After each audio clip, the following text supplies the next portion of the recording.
In this video, I'll be showing you how to fix Discord not showing Spotify status. It's a very simple method, so if you find this video helpful, be sure to drop a like and subscribe.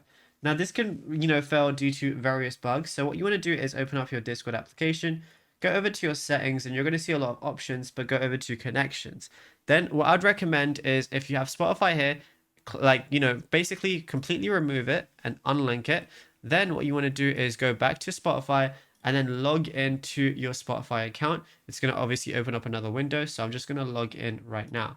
It's going to ask you if you want to allow other apps. And as you can see, now it's displayed. So what I can do where it says display Spotify as your status, if this is disabled, you just want to go ahead and enable it. You don't have to have Spotify on your profile. If anyone clicks on it, they'll be able to see your name and everything. But yeah, once you do that, you'll be good to go. And whether you're using Spotify on your phone or PC, anything with Discord also on it, people are going to be able to see your Spotify status.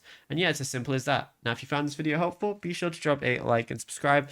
Check out other tutorials on the channel as well.